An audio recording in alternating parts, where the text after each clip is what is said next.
Hello മക്കളെ, എല്ലാവർക്കും exam inner Malayalam ക്ലാസ്സിലേക്ക് സ്വാഗതം. ഇസ്മി ജോബിൻ. അവിടെ മക്കളെ, നമ്മുടെ 10ാം ക്ലാസ്സിൻ്റെ പരീക്ഷയിൽ ഒരു ഉപന്യാസം എന്ന് പറയുന്ന ചോദ്യം പ്രതീക്ഷിക്കാൻ സാധിക്കും അല്ലേ? അപ്പോൾ ഏറ്റവും കൂടുതൽ ഉപന്യാസത്തിന് പ്രാധാന്യമുള്ള ഒരു ചാപ്റ്ററാണ് ചരിത്രം രചിച്ച നാടകം അല്ലേ? വി.ടി. ഭട്ടതിരിപ്പാടിൻ്റെ അടുക്കളയിൽ നിന്നും അരങ്ങത്തേക്ക് എന്ന് പറയുന്ന നാടകത്തെ ആവിഷ്കരിച്ചുകൊണ്ട് കെ കേളപ്പൻ എഴുതിയ അവതാരികയാണ് നമുക്ക് പഠിക്കാനുള്ള ചരിത്രം രചിച്ച നാടകം എന്ന് പറയുന്ന പാഠഭാഗം അല്ലേ? ഈ പാഠഭാഗത്ത് നമുക്ക് പഠിക്കാനുള്ള ഈ നവോത്ഥാനപരമായ ആശയങ്ങൾ ഉൾക്കൊള്ളിക്കുമ്പോൾ ഈ പാഠഭാഗത്ത് നിന്നും ഉപന്യാസം എന്ന ചോദ്യത്തിന് വളരെ വലിയ പ്രാധാന്യമുള്ളതായി കാണാൻ പറ്റും. ഈ പാഠഭാഗത്ത് നിന്ന് എങ്ങനെയാണ് ഉപന്യാസം വന്നാൽ എഴുതുക, അതാണ് ഇന്നത്തെ ക്ലാസ്സോടെ നമ്മൾ സെറ്റാക്കാൻ പോകുന്നത്. ഒരു കുറഞ്ഞ സമയം കൊണ്ട് നമ്മൾ വലിയ ആശയം പഠിക്കുന്നു. അപ്പോൾ നവോത്ഥാന ആശയങ്ങളെ ഉൾക്കൊള്ളിക്കുന്ന ചരിത്രം രചിച്ച നാടകം എന്ന് പറയുന്ന പാഠഭാഗത്ത് നിന്നും ഒരു ചോദ്യം വന്നാൽ, എന്ത് ചോദ്യം ആയിക്കോട്ടെ, അതിൻ്റെ മാതൃകയുള്ള ഉപന്യാസം സാർ തയ്യാറാക്കിയിട്ടുണ്ട്. അപ്പം എൻ്റെ മക്കൾ ഇതൊന്ന് വായിച്ചു പോയാൽ ഈ പാഠഭാഗത്ത് നിന്ന് വന്ന ഉപന്യാസമായിക്കോട്ടെ, ആസ്വാദന കുറിപ്പായിക്കോട്ടെ, എൻ്റെ മക്കൾക്ക് സെറ്റായിട്ട് പഠിക്കാൻ പറ്റും. ഓക്കെ, അപ്പം നമുക്ക് ഉപന്യാസം എഴുതുമ്പോൾ ആദ്യം എന്ത് വേണം? തലക്കെട്ട് വേണം, ഹെഡിങ് വേണം. മുന്നോട്ടും തലക്കെട്ട് സാറ് കൊടുത്തു അല്ലേ? നവോത്ഥാനം എന്ന് പറയുന്നത് മുന്നോട്ടേക്കാണ്. എപ്പോഴും നമ്മെ മുന്നോട്ടേക്ക് ചിന്തിപ്പിക്കുന്ന ഒന്നാണ് നവോത്ഥാനം എന്ന് പറയുന്നത്. കലയും സാഹിത്യവും കേവലം ആസ്വാദന ഉപാധികൾ മാത്രമല്ല, അവയ്ക്ക് സമൂഹത്തിൽ ആഴത്തിലുള്ള ചലനങ്ങൾ സൃഷ്ടിക്കാനും നിലവിലുള്ള വ്യവസ്ഥിതികളെ ചോദ്യം ചെയ്യാനും പരിവർത്തനങ്ങൾക്ക് ദിശാബോധം നൽകാനും സാധിക്കും അല്ലേ? അങ്ങനെ വേണം തുടക്കം എഴുതാൻ. കലകൾക്ക് എപ്പോഴും സമൂഹത്തിനെ പരിവർത്തനം ചെയ്യാൻ, മാറ്റാൻ സാധിക്കും. സിനിമ, പുസ്തകം, നാടകം, മറ്റ് കലാരൂപങ്ങൾ. അതേപോലെ പണ്ട് നമ്പൂതിരി സമുദായത്തിലുണ്ടായിരുന്ന തെറ്റായ അനാചാരങ്ങളും അന്ധവിശ്വാസങ്ങളെയും ചൂണ്ടിക്കാണിക്കുകയാണ് വി.ടി. ഭട്ടതിരിപ്പാട് അടുക്കളയിൽ നിന്ന് അരങ്ങത്തേക്ക് എന്ന് പറഞ്ഞ നാടകത്തിലൂടെ. ഈ നാടകത്തിലൂടെ ഒരു കാലത്തിൻ്റെ മാറ്റം തന്നെ കാണാൻ സാധിക്കുകയാണ്. ഒരു കാലത്തെ തന്നെ മാറ്റിമറിക്കുകയാണ് വി.ടി. ഭട്ടതിരിപ്പാട് അല്ലേ? ഇപ്പോൾ ഉപന്യാസത്തിൻ്റെ തുടക്കത്തിൽ വി.ടിയുടെ മാറ്റം, അന്ധകാരത്തിൽ കഴിഞ്ഞിരുന്ന നമ്പൂതിരി സ്ത്രീകൾക്ക് വിദ്യാഭ്യാസം കിട്ടിയിരുന്നില്ല. അവരെപ്പോഴും മുഖം കാണിക്കാതെ മറക്കുടകൾക്കുള്ളിൽ ഒതുങ്ങി കഴിയണമായിരുന്നു. മിശ്രവിവാഹം ഉണ്ടായിരുന്നില്ല, പുനർവിവാഹം ഉണ്ടായിരുന്നില്ല. സ്ത്രീകൾക്ക് കല്യാണം കഴിക്കാൻ ആരെ തിരഞ്ഞെടുക്കണമെന്ന ഒരു അവകാശമോ വാക്കോ പോലും ഉണ്ടായിരുന്നില്ല. അത്തരത്തിൽ നമ്പൂതിരിമാർക്ക് അന്ധവിശ്വാസങ്ങൾ നിലനിന്നിരുന്ന കാലത്ത് ഒരു മാറ്റങ്ങൾ, നവോത്ഥാനം കൊണ്ടുവരികയാണ് വി.ടി. ഭട്ടതിരിപ്പാട് അടുക്കളയിൽ നിന്ന് അരങ്ങത്തേക്കുന്ന നാടകത്തിലൂടെ. അപ്പോൾ അതിൻ്റെ ഉപന്യാസം എഴുതുമ്പോൾ ഈ ഒരു തുടക്കമുണ്ടായാൽ ഗംഭീരമാകും കേട്ടോ. മനുഷ്യൻ്റെ വികാരങ്ങളെയും സ്വാധീനിക്കാൻ കഴിവുള്ളതുകൊണ്ട് തന്നെ സാമൂഹികമായ നീചത്വങ്ങൾക്കെതിരെയും അനാചാരങ്ങൾക്കെതിരെയും പോരാടാനുള്ള ശക്തമായ ഉപകരണങ്ങളായി ഇവ വർത്തിക്കുന്നു. അതുകൊണ്ട് തന്നെ അന്ധവിശ്വാസങ്ങളെയും അനാചാരങ്ങളെയും മാറ്റാൻ മനുഷ്യൻ്റെ ചിന്തകൾക്കും വികാരങ്ങൾക്കും കഴിയുമെന്ന് നമ്മൾ എഴുതി വയ്ക്കണം. പിന്നെ അടുക്കളയിൽ നിന്ന് അരങ്ങത്തേക്ക് ഒരു ചരിത്ര ദൗത്യമാണ് അല്ലെ? വീട്ടിക്കൊരു ചരിത്ര ദൗത്യമാണ്. ഈ അന്ധതയിൽ കഴിഞ്ഞിരുന്ന, അന്ധവിശ്വാസത്തിലും അനാചാരത്തിലും കഴിഞ്ഞിരുന്ന യുഗത്തിലെ നമ്പൂതിരിമാരെ അനാചാരത്തിൽ നിന്നും തെളിമയിലേക്ക്, നവോത്ഥാനത്തിലേക്ക്, മാറ്റത്തിലേക്ക് കൊണ്ടുവരാനുള്ള ചരിത്ര ദൗത്യം ഏറ്റെടുത്ത വ്യക്തിയായിരുന്നു വി.ടി. അത് നിങ്ങൾ ഉപന്യാസത്തിൽ എഴുതി വയ്ക്കണം. വി.ടി. ഭട്ടതിരിപ്പാടിൻ്റെ അടുക്കളയിൽ നിന്ന് അരങ്ങത്തേക്കുന്ന നാടകം കേരളീയ സാമൂഹിക പരിഷ്കരണ ചരിത്രത്തിലെ, പ്രത്യേകിച്ച് നമ്പൂതിരി സമുദായത്തിലെ സ്ത്രീകളുടെ മുന്നേറ്റത്തിലെ ഒരു നാഴികക്കല്ലാണ്. സ്ത്രീകളുടെ മുന്നേറ്റത്തിലെ ഒരു നാഴികക്കല്ലാണ് വി.ടിയുടെ അടുക്കളയിൽ നിന്ന് അരങ്ങത്തേക്ക് നാടകം. സ്ത്രീകളെ വീടിൻ്റെ 4 ചുമരുകൾക്കുള്ളിൽ ഒതുങ്ങിയിരുന്ന കാലത്ത് സ്ത്രീകളെ വെളിച്ചത്തിലേക്ക് കൊണ്ടുവരാൻ, സ്ത്രീകളെ ചിന്തിപ്പിച്ച, സ്ത്രീകൾക്ക് വിദ്യാഭ്യാസം കൊടുക്കേണ്ടതിൻ്റെ പ്രാധാന്യത്തെ വിളിച്ചോതിയ വി.ടി. എപ്പോഴും ജനഹൃദയങ്ങളിൽ ജീവിക്കുന്ന വ്യക്തി തന്നെയാണെന്ന് നിഷ്പ്രയാസം പറയാൻ സാധിക്കും.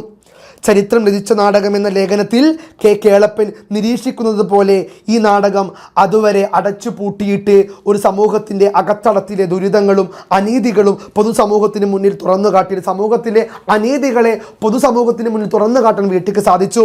നമ്പൂതിരി സമുദായത്തിലെ സ്ത്രീകൾ അനുഭവിച്ചിരുന്ന അടിച്ചമർത്തലുകൾ, വിദ്യാഭ്യാസമില്ലായ്മ, ശൈശവ വിവാഹം, വൃദ്ധവിവാഹം അല്ലേ? ഇതൊക്കെ എന്താണ്? വൃദ്ധരെ കൊണ്ടൊക്കെ വിവാഹം കഴിപ്പിക്കാറുണ്ട്. ആര്? വയസ്സായ ആൾക്കാർ ചെറിയ പെൺകുട്ടികളെ കല്യാണം കഴിക്കാറുണ്ട്. അപ്പം ഇത്തരത്തിൽ ഇതിനൊക്കെ ആര് എതിർത്തു? വി.ടി. എതിർത്തു. വിദ്യാഭ്യാസം കിട്ടിയിരുന്നില്ല സ്ത്രീകൾക്ക്. ചെറിയ പെൺകുട്ടികളെ വലിയ കളവന്മാർ, വയസ്സായ കളവന്മാർ കല്യാണം കഴിപ്പിച്ച് അയച്ചിരുന്നു. പിന്നെയോ സ്ത്രീകൾക്ക് പുനർവിവാഹം, ഭർത്താവ് മരിച്ചു പോയാൽ സ്ത്രീകൾക്ക് വേറെ കല്യാണം കഴിക്കാൻ പറ്റില്ലായിരുന്നു. ഇതിനൊക്കെ വി.ടി. എതിർത്തു. അങ്ങനെ നവോത്ഥാനം കൊണ്ടുവരാൻ വി.ടിക്ക് സാധിച്ചു എന്നാണ് മക്കളെ എഴുതേണ്ടത്. കേളപ്പൻ വിശേഷിപ്പിക്കുന്നത് പോലെ അത് സമൂഹത്തിലൊരു ബോംബ് പോലെ പതിക്കുകയും വിദ്യുൽപ്രസരം, അതായത് ഇലക്ട്രിസിറ്റി വിദ്യുൽപ്രസരം പോലെ ചിന്തകളെ ഉത്തേജിപ്പിക്കുകയും ചെയ്തു. ഒരു ബോംബായിരുന്നു വീട്ടിയുടെ നാടകം. സമൂഹത്തിൽ അതുവരെ ഉണ്ടായിരുന്ന അനാചാരങ്ങളെ വിസ്ഫോടനമായി ചിതറിപ്പിച്ചു. അങ്ങനെ മാറ്റങ്ങൾ സമൂഹത്തിന് കൊണ്ടുവരാൻ വീട്ടിക്ക് സാധിച്ചു എന്നാണ് പറയുന്നത്.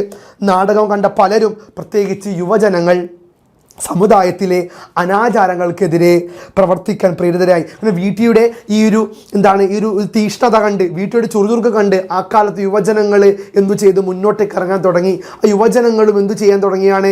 ഈ സമരങ്ങൾക്ക് വേണ്ടി മുന്നിട്ടിറങ്ങാൻ തുടങ്ങി. യുവജനങ്ങളും ശക്തമായി ശബ്ദമുയർത്തി അനാചാരങ്ങൾക്കും അന്ധവിശ്വാസങ്ങൾക്കും എതിരെ നമ്പൂതിരി സമുദായത്തിലെ. ഇത് കേവലം ഒരു നാടകമായിരുന്നു. ഇത് കേവലം നാടകമല്ല വീട്ടിയുടേത്, പിന്നെയോ മറിച്ച് സാമൂഹിക മാറ്റത്തിനായുള്ള ഒരു സമരാഹ്വാനമായി കൂടിയായിരുന്നു. സാമൂഹികമായൊരു മാറ്റത്തിനുള്ള ഒരു സമരത്തിൻ്റെ ആഹ്വാനം കൂടിയായിരുന്നു വീട്ടിയുടെ ഈ നാടകം എന്ന് പറയുന്നത്. കലയുടെയും സാഹിത്യത്തിൻ്റെയും സാമൂഹിക ധർമ്മം അടുക്കളയിൽ നിന്ന് അരങ്ങത്തേക്ക് നാടകം വ്യക്തമാക്കുന്നത് പോലെ കലയ്ക്കും സാഹിത്യത്തിനും നിരവധി സാമൂഹിക ധർമ്മങ്ങൾ നിർവഹിക്കാനുണ്ട്, അല്ലേ? കലയ്ക്കും ഓരോ കലാരൂപത്തിനും ഓരോ സാമൂഹിക ധർമ്മങ്ങളുണ്ട്. വീട്ടിയുടെ അടുക്കളയിൽ നിന്ന് അരങ്ങത്തേക്ക് നാടകം പോലെ. ഈ നാടകം കൊണ്ടല്ല മക്കളെ അക്കർ നമ്പൂതിരി വർഗത്തിന് വെളിച്ചമുണ്ടായത്, അവിടെ അന്ധവിശ്വാസമൊക്കെ കുറഞ്ഞു വന്നത്, സ്ത്രീകൾക്ക് ഒരു വിദ്യാഭ്യാസം കിട്ടിയത്. അതേപോലെ ഒരു കലാരൂപത്തിന് സമൂഹത്തിൽ തെറ്റുകളെ മാറ്റാനുള്ള ഒരു ഉത്തരവാദിത്തം ഉണ്ടെന്നുകൂടി നമ്മൾ ഉപന്യാസത്തിൽ എഴുതി വെക്കണം കേട്ടോ. അനീതികളെ ചോദ്യം ചെയ്യൽ, സമൂഹത്തിൽ നിലനിൽക്കുന്ന അസമത്വങ്ങളെയും അനീതികളെയും ചൂണ്ടിക്കാണിക്കാനും ചോദ്യം ചെയ്യാനും ഇവയ്ക്ക് സാധിക്കുന്നു. സമൂഹത്തിലെ തെറ്റുകളെ, അസമത്വങ്ങളെ, അനീതികളെ ചോദ്യം ചെയ്യാൻ നമ്മുടെ കലാരൂപങ്ങൾക്ക് സാധിക്കണമെന്നുകൂടി എൻ്റെ മക്കളെ ഉപന്യാസത്തിൽ എഴുതി വെക്കണം.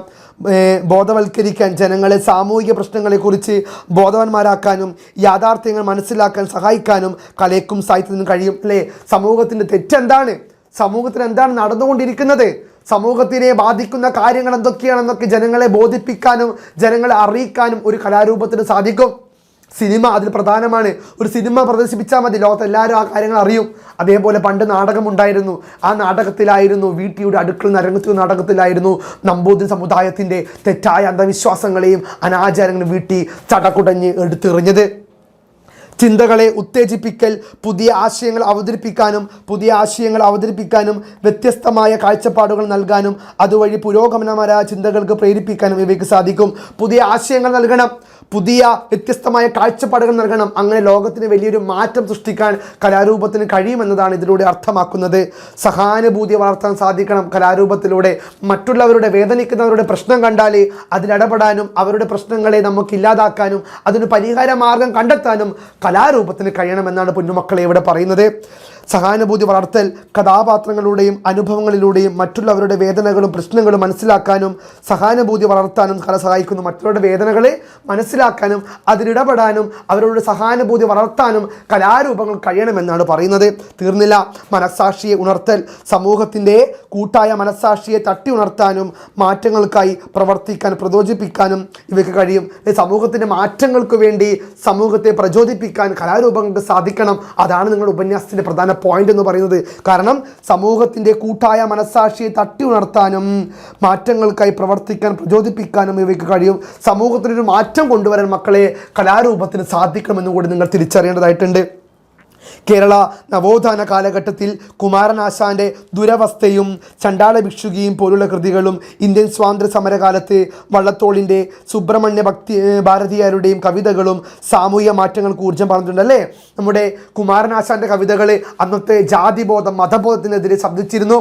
ചണ്ടാല ഭിക്ഷുകി, പിന്നെന്താണ് ദുരവസ്ഥ എന്ന കവിതകൾ. അതേപോലെ നമ്മുടെ വൈലോപ്പിള്ളിയുടെയും വള്ളത്തോളിൻ്റെയും സുബ്രഹ്മണ്യ ഭാരതിയുടെ കവിതകൾ സ്വാതന്ത്ര്യ സമരകാലത്ത് ഒരു പ്രതിഷേധമായിരുന്നു, സമരബോധം നൽകാൻ. അതേപോലെ നമ്പൂതിരി വർഗത്തിൻ്റെ അനാചാരങ്ങളെ തുറന്നെഴുതിയ ഒരു നാടകമായിരുന്നു, ഒരു അണുബോംബായിരുന്നു, ആറ്റം ബോംബായിരുന്നു വീട്ടി ഭട്ടതിരിപ്പാടിൻ്റെ അടുക്കളയിൽ നിന്ന് അരങ്ങത്തേക്കുന്ന നാടകം. ഇതുമായി ബന്ധപ്പെട്ട ഉപന്യാസം ചോദിച്ച എൻ്റെ മക്കൾ കസറാണ് കേട്ടോ. പിന്നെന്താണ് തോപ്പിൽ ബാസിയുടെ നിങ്ങളെന്നെ കമ്മ്യൂണിസ്റ്റ് ആക്കിപ്പോലുള്ള നാടകങ്ങൾ പിന്നീട് കേരള സമൂഹത്തിൽ വലിയ സ്വാധീനം ചെലുത്തി. ഇത്തരത്തിൽ നിങ്ങൾക്ക് എഴുതാൻ പറ്റണം. പിന്നെന്താ പറയുക, ഇന്നും സമൂഹത്തിൽ നിരവധി പ്രശ്നങ്ങൾ നിലനിൽക്കുന്നു. ലിംഗവിവേചനം, ഇപ്പോൾ ഇന്നും സമൂഹത്തിൽ നിലനിൽക്കുന്ന ഒരുപാട് പ്രശ്നങ്ങളുണ്ട്. എന്തൊക്കെയാണ് പ്രശ്നങ്ങൾ? ലിംഗവിവേചനം, ജാതീയത, വർഗീയത, പാരിസ്ഥിതിക പ്രശ്നങ്ങൾ, അഴിമതി, അഭിമുഖീകരിക്കുന്നതിൽ കലയ്ക്കും സാഹിത്യത്തിനും വലിയ പങ്ക് വഹിക്കാനാകും. അത്തരത്തിൽ ഈ പണ്ട് വീട്ടിപ്പടുതിരിപ്പാട് നമ്പൂതിരിമാർ അനുഭവിച്ച പ്രശ്നങ്ങളെ എടുത്തുയർത്തി തന്റെ നാടകത്തിലൂടെ ജനസമൂഹത്തിൽ കാണിച്ചതുപോലെ ഇന്നും കലകൾക്ക് ഒരുപാട് റോളുണ്ട് നിങ്ങൾക്ക് എഴുതാൻ പറ്റണം. എന്തൊക്കെയാണ്? ലിംഗവിവേചനം, ജാതീയത, വർഗീയത, പരിസ്ഥിതി പ്രശ്നങ്ങൾ എന്നിവയ്ക്ക് നമ്മൾ കലാരൂപങ്ങളോട് തുറന്നു കാണിക്കാൻ സാധിക്കണം. പിന്നെയോ അതുവഴി വലിയ പങ്ക് വഹിക്കാൻ കലകൾക്കാകും. സിനിമ, നാടകം, നോവൽ, കവിത, ചിത്രകല തുടങ്ങിയ വിവിധ രൂപങ്ങളിലൂടെയും ഈ വിഷയങ്ങൾ ജനങ്ങളിലേക്ക് എത്തിക്കാനും സംവാദങ്ങൾ ഉയർത്തിക്കൊണ്ടുവരാനും സാധിക്കും. ഡിജിറ്റൽ മാധ്യമങ്ങളുടെ സാധ്യതകൾ ഉപയോഗിച്ച് ഇവിടെ സ്വാധീനം വർദ്ധിപ്പിക്കാൻ കഴിയും. ഡിജിറ്റൽ മാധ്യമം ഇന്ന് സമൂഹം നേരിടുന്ന പ്രശ്നങ്ങളെ നമുക്ക് നാടകമോ സിനിമയോ വേണ്ട, നമ്മൾ ഉപയോഗിക്കുന്ന ഫോൺ മതി. വാട്സപ്പ്, ഇൻസ്റ്റാഗ്രാം, ഫേസ്ബുക്ക്, ട്വിറ്റർ തുടങ്ങിയ യൂട്യൂബ് തുടങ്ങിയ ചാനൽ വഴി, സോഷ്യൽ മീഡിയ വഴി നമുക്ക് നമ്മുടെ സമൂഹത്തെ ബാധിക്കുന്ന പ്രശ്നങ്ങളെ അവതരിപ്പിക്കാൻ സാധിക്കും. ഇത്തരത്തിൽ നമുക്ക് സമൂഹത്തെ രക്ഷിക്കാനും സാധിക്കണമെന്നുകൂടി നിങ്ങൾ ഉപന്യാസത്തിൽ എഴുതി വെക്കണം. ഈ പാഠഭാഗവുമായി ബന്ധപ്പെട്ട ഉപന്യാസമോ ആസ്വാദന കുറിപ്പോ വന്നാൽ ചുരുക്കത്തിൽ കലയും സാഹിത്യവും കേവലം വിനോദ ഉപാധികൾ എന്നതിലുപരി സാമൂഹിക പരിവർത്തനത്തിലുള്ള ശക്തമായ മാധ്യമങ്ങളാണ്. കലകൾ വിനോദം, എൻ്റർടൈൻമെൻറ്റ് എന്നതിലുപരി സമൂഹത്തിൻ്റെ മാറ്റത്തിനുള്ള പ്രധാന കാരണം കൂടിയാണെന്ന് കൂടി എൻ്റെ മക്കൾ ഓർമ്മിക്കണം കേട്ടോ. വീട്ടിയുടെ അടുക്കളയിൽ നിന്ന് അരങ്ങത്തേക്ക് പോലുള്ള സൃഷ്ടികൾ ചരിത്രത്തിൽ അവയുടെ പങ്ക് വ്യക്തമാക്കുന്നു. അനീതികളെ ചോദ്യം ചെയ്യാനും ജനങ്ങളെ ബോധവാന്മാരാക്കാനും പുതിയ ചിന്തകൾക്ക് പ്രേരിപ്പിക്കാനും ആത്യന്തികമായി കൂടുതൽ നീതിയുക്തവും സമത്വപൂർണവുമായ ഒരു സമൂഹം കെട്ടിപ്പടുക്കാനും സഹായിക്കാനും കലയ്ക്കും സാഹിത്യത്തിനും സാധിക്കും. അതായത് ലോകത്തെ സുന്ദരമായി ആവിഷ്കരിക്കാൻ നീതിപൂർവമായി, സമത്വപൂർണമായി, നീതിയുക്തമായി സമൂഹത്തെ കെട്ടിപ്പടുക്കാൻ കലകൾക്ക് സാധിക്കുമെന്നാണ് പറയേണ്ടത്. ആയതിനാൽ സാമൂഹിക പുരോഗതിയിൽ ഇവയുടെ പ്രാധാന്യം തിരിച്ചറിഞ്ഞ് പ്രോത്സാഹിപ്പിക്കേണ്ടത് അനിവാര്യമാണ്. ആയതിനാൽ സാമൂഹിക പുരോഗതിയിൽ കലയുടെ പ്രാധാന്യം അറിഞ്ഞുകൊണ്ട് കലയെ പ്രോത്സാഹിപ്പിക്കേണ്ടത് നമ്മുടെ ഉത്തരവാദിത്തം. അതുകൊണ്ട് തന്നെയാണ് വീട്ടി ഭട്ടതിരിപ്പാടിൻ്റെ അടുക്കളയിൽ നിന്ന് അരങ്ങത്തേക്ക് എന്ന് പറയുന്ന നാടകം സമൂഹത്തിൽ വലിയ മാറ്റം സൃഷ്ടിച്ചത്. അപ്പം മക്കളെ, ഈ ഒരു പാഠഭാഗത്ത് നിന്നും ഉപന്യാസമോ ആസ്വാദന കുറിപ്പോ വന്നാൽ നിങ്ങൾക്ക് ഇതേപോലെ എഴുതാൻ പറ്റും. അപ്പോൾ ഇത്തരത്തിലുള്ള ഈ പോയിന്റ്സ് ഒക്കെ പഠിച്ച് കൃത്യമായി ഈ പാഠഭാഗത്ത് അറിഞ്ഞുകൊണ്ട് പോവുക. ഒരുപാട് ചോദ്യങ്ങൾ വരാൻ സാധ്യതയുള്ള ഒരു പാഠഭാഗം കൂടിയാണ് ഏത് ചരിത്രം രചിച്ച നാടകം. It's me Jobin from examiner. By.